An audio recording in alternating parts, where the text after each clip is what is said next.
بلاتی ہے وہ دوڑتا آتا ہے، پیار بھی کرتی ہے، نہلاتی بھی ہے، خدمت بھی کرتی ہے، کھلاتی بھی ہے، اور اماں اس بچڑے کو اس نیت سے پال رہی ہے کہ جب یہ بڑا ہو جائے گا تو میرے بچے اس بچڑے کے ذریعے، بیل کے ذریعے کھیتوں میں ہل چلائیں گے، اس نیت سے اس کے نخرے اٹھا لی۔ کچھ عرصہ گزرا، وہ بچڑا بڑا ہو کر بیل بن گیا، اس اماں کے بچے آ گئے، بچڑے کو لے کر، بیل کو لے کر کھیتوں میں گئے، ہل میں جوتا۔ رومی لکھتے ہیں وہ ایسا ہڈ حرام ہوا کہ قدم اٹھانے کا نام نہیں لیتا، کھاتا ہے کام نہیں دیتا۔ ماں کے پاس لے آئے، ماں یہ تو چلتا نہیں۔ بوڑھی اماں نے کہا میں نے اسے بڑے پیار سے پالا ہے، تم 4 دن انتظار کر لو، شاید چل پڑے۔ مہینہ اور گزر گیا، اس بچڑے کو لے کر دوبارہ کھیتوں میں آئے، ہل میں جوتا، چلانے کی کوشش کی، وہ ایسا بدنیت کہ قدم نہیں اٹھاتا۔ بچے پھر ماں کے پاس آ گئے، ماں یہ تو چلتا نہیں، اب کیا کریں؟ ماں نے کہا تم 2 ڈنڈے مار کے دیکھ لو، شاید چل پڑے، 2 سوٹیاں مار کے دیکھ لو، شاید چل پڑے۔ آتی ہے نا بیماری کبھی کبھی 6-7 دن کی، ہوتی ہے نا تھوڑی تھوڑی تنگی کچھ عرصے کے لیے، طبیعت میں بے سکونی آ جاتی ہے، تھوڑے تھوڑے جھٹکے آ جاتے ہیں زندگی میں۔ وہ ماں کہتی ہے تم 2 ڈنڈے مار کے دیکھ لو، شاید چل پڑے۔ ڈنڈے بھی مارے مگر نہ پیار سے چلتا ہے نہ مار سے چلتا ہے۔ لے کر پھر ماں کے پاس آ گئے، ماں یہ تو نہ سختی سے کام دیتا ہے نہ نرمی سے کام دیتا ہے، اب کیا کریں؟ اب رومی لکھتے ہیں وہ بوڑھی ماں، اس کا دل تو نہیں چاہتا تھا لیکن مجبور ہو گئی، اور مجبور ہو کر اس نے بچوں سے کہا اگر نہ یہ پیار سے کام دیتا ہے نہ مار سے کام دیتا ہے تو پھر اس کا ایک ہی طریقہ ہے، اسے لے جاؤ کسائی کے پھٹے پر، لے جاؤ۔ وہ لے گئے، کسائی نے چھری بھی چلا دی، اس کی کھال بھی کھینچ لی، جسم کی بوٹیاں بوٹیاں کر کے تقسیم بھی کر دی۔ یہ مثال دے کر رومی فرماتے ہیں بندے، رب کا اپنی ذات کے ساتھ پیار دیکھ تو صحیح، وہ کوئی پابند تھا کہ تجھے ٹھیک ٹھیک اعضاء کے ساتھ پیدا کرتا؟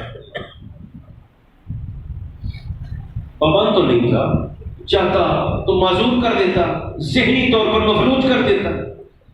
تیرا جسم، تیرا وجود تیرے ہی لیے اٹھانا عذاب بن جاتا۔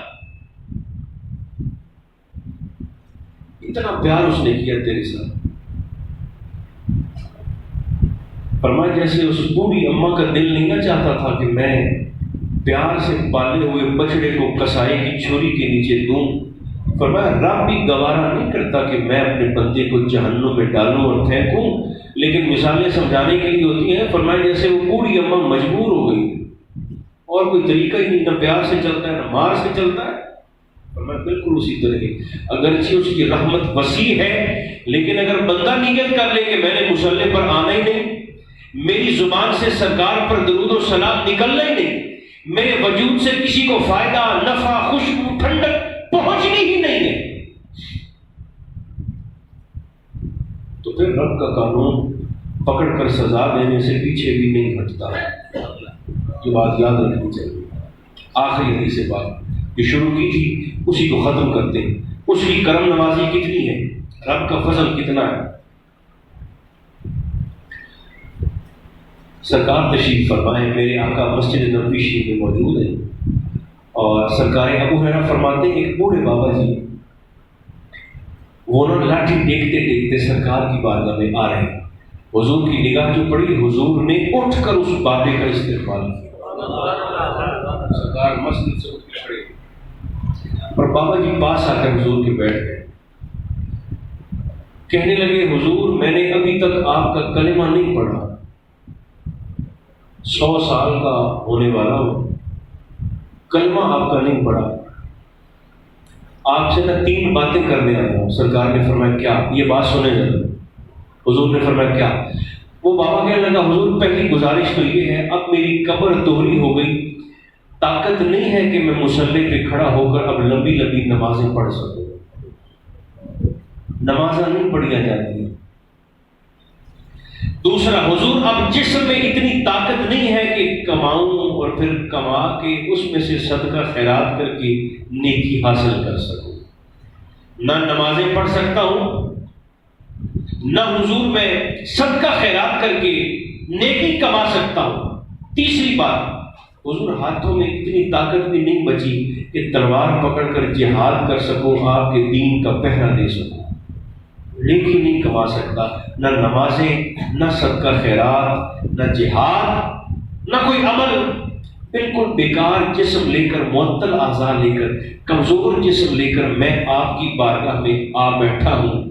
آپ صرف یہ بتا دیں کہ آپ کا رب اس عمر میں اس بیکار جسم کو قبول فرما لے گا۔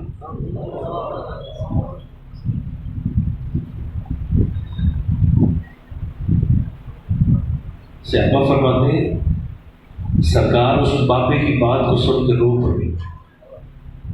حوصلہ آج بھی بندے دیتے ہیں، تسلی آج بھی زمانہ دیتا ہے، مگر جو تسلی حضور دیتے تھے تاریخ اس کی مثال پیش کرنے سے قاصر ہے۔ تربیت کا اثر دیکھیں، حضرت عمر بن عبدالعزیز، آپ ایک مرتبہ خلیفہ ہیں، خلیفہ وقت ہے، ایک مرتبہ آپ ایسے سفر میں جا رہے ہیں، رات کا وقت ہے، اور ایک بوڑھا بابا سڑک پر ایسے ٹانگیں لمبی کر کے سویا ہوا ہے۔ تو چلتے چلتے آپ نے چونکہ لکڑی کے جوتے کھڑاؤں پہ رکھے تھے، تو چلتے ہوئے وہ بابا ایسے کر کے لیٹا ہوا ہے۔ حضرت عمر بن عبدالعزیز کا پاؤں اور آپ کا وہ لکڑی کا جوتا اس بابے کے پیر سے لگا، ٹکرایا، تو درد سے بابا اٹھ کے بیٹھ گیا اور آپ سے کہنے لگا کہ آپ اندھے ہیں، دیکھ کر نہیں چل سکتے۔ اس کا ایک جواب تو یہ ہو سکتا تھا کہ بابا تیرا دماغ ٹھیک ہے، تو سڑک پر سویا ہوا ہے، رستے میں بیٹھے گا تو پھر تجھے ٹھوکر ہی لگنی ہے۔ اس کا ایک جواب یہ بھی ہو سکتا تھا، لیکن کیا پازیٹیوٹی ہے، کیا آپ کا رویہ ہے اور کیا آپ کا انداز ہے۔ بابے نے کہا آپ اندھے ہیں، تو آپ نے کہا نہیں بابا جی مجھے نظر آتا ہے، اندھا نہیں نظر آتا ہے۔ آپ کے ساتھ جو آپ کے محافظ تھے انہوں نے تلواریں نکال لی۔ یہ بھی آپ کو پتا ہوگا کہ چائے سے زیادہ کیتلی گرم ہوتی ہے۔ جو ساتھ تھے انہوں نے تلواریں نکال لی، انہوں نے کہا یہ تو بڑا اس نے بے ادبی کر دی، گستاخی کر دی۔ آپ نے ہاتھ پکڑ لیے، فرمایا کیسی گستاخی؟ اس نے مجھ سے سوال ہی تو کیا ہے آپ اندھے ہیں، تو میں نے جواب دے دیا کہ نہیں بابا جی اندھا نہیں ہے، میں دیکھ سکتا۔ اس میں اتنا غصے والی کیا بات ہے، تلواریں نکالنے والی کیا بات ہے؟ یہ سرکار کی تربیت۔ اچھا اب حضور نے تسلی کیسے دی؟ بابے نے کہا حضور نہ نمازیں پڑھ سکتا ہوں، نہ صدقہ خیرات کر سکتا ہوں، نہ تلوار پکڑ کے جہاد کر سکتا ہوں، کمزور وجود ہے، آپ کا رب قبول کر لے گا؟ حضور نے بھی تین ہی جواب دیے۔ سرکار نے پہلی بات فرمائی، حضور نے فرمایا بابا وہ تیرے سجدوں سے خدا نہیں بنا۔ انداز دیکھیں ذرا، تسلی دیں۔ سرکار نے فرمایا بابا تیرے سجدے رب کی ربوبیت میں اضافہ نہیں کر سکتے۔ دوسری بات فرمایا اللہ کا خزانہ تیری خیرات کا محتاج نہیں ہے کہ تو خرچ کرے گا تو ہی اس کا خزانہ بھرے گا۔ تیسری بات فرمایا بابا جی اللہ کو آپ کی تلوار کی حاجت نہیں ہے، اپنے دین کی حفاظت رب خود فرما رہا ہے، نہ اسے تیری نمازوں کی حاجت، نہ اسے تیرے صدقہ و خیرات کی حاجت، نہ اسے تیری تلوار اور جہاد کی حاجت۔ ہاں ایک بات کی ضمانت میں تجھے دیتا ہوں، اگر تو اس عمر میں بھی صدق دل سے کھری نیت سے اللہ کی وحدانیت کا اقرار کرتے ہوئے میرا کلمہ پڑھ لے گا تو یہ ضمانت میری ہے، قیامت کے دن میرا رب تیرے لیے بغیر حساب کے جنت کے دروازوں کو بات فرمائے گا۔ اچھا مومن ویسے چلو جیڑا بھی گناہگار ہو گیا، جاتے جاتے چلیں گے بات بھی عرض کر ہی دیتا ہوں، مومن جیڑا بھی گناہگار ہو گیا وہ جب مصلی پہ آ کے بیٹھتا ہے تو اسے یہ اندر والا مفتی بتا دیتا ہے کہ تو رب کو منا کے اٹھ رہا ہے یا دو نمبری کر کے اٹھ رہا ہے۔ ہم تو توبہ کے نام پر بھی فراڈ کرتے ہیں، جملہ تھوڑا سا کڑوا ہو جائے تو چلیں آپ سید سمجھ کے معاف کر دیں گے، لیکن ہے سچا۔ ہم تو توبہ کے نام پر بھی دھوکہ دیتے ہیں، فراڈ کرتے ہیں، گڑبڑ کرتے ہیں۔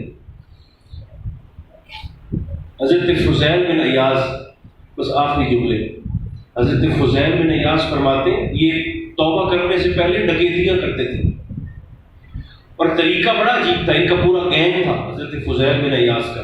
طریقہ یہ تھا کہ جس گھر کا مال لوٹتے اس مال کی ایسے گٹھڑی بنا کر تو اس پر پرچی لگا دیا کرتے تھے کہ یہ فلاں فلاں مال میں نے لوٹا ہے، فلاں فلاں چیز ہے، اور یہ فلاں بندے کا ہے۔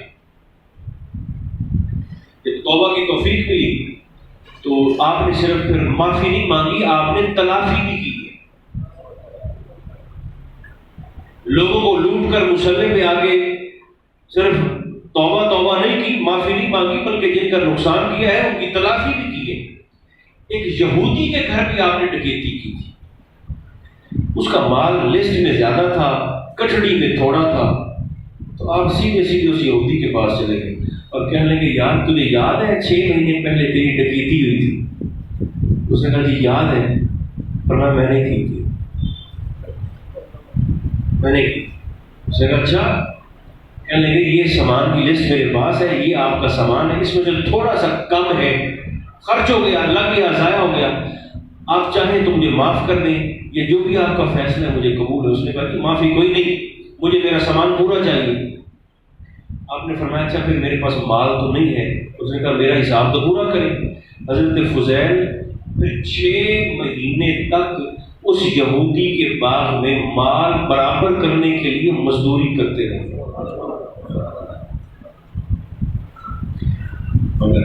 چونکہ نیت کھری تھی، نیت خالص تھی۔ 6 مہینے جب آپ نے اس یہودی کے باغ سے قدم باہر نکالا تو اس کا فیض یہ تھا کہ تنہا باہر نہیں نکلے بلکہ اس یہودی کے سارے خاندان کو مشرف با اسلام کر کے پھر باہر نکلے، سارے خاندان۔ یہ فضیل بن عیاض۔ آپ فرماتے ہیں ایک رات میں نے ارادہ کیا کہ آج میں مصلی سے اس وقت اٹھوں گا جب مجھے تسلی ہو جائے کہ میرا اللہ مجھ پہ راضی ہو گیا ہے۔ فرماتے ہیں ساری رات میں مصلی پر بیٹھا رہا، عشاء سے لے کر تہجد تک پڑھتا رہا، معافی مانگتا رہا۔ تہجد کے وقت جب میں نے سلام پھیرا تو آپ فرماتے ہیں مجھے مسجد کے چاروں کونوں سے آواز آئی فضیل تیرا رب تجھ پہ راضی ہو گیا۔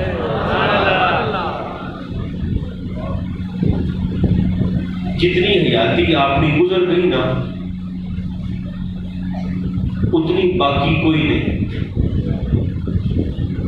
بولے ایسے ہی کسی کے 35 گزر گئے، کسی کے 40 گزر گئے، کسی کے 50، کسی کے 60۔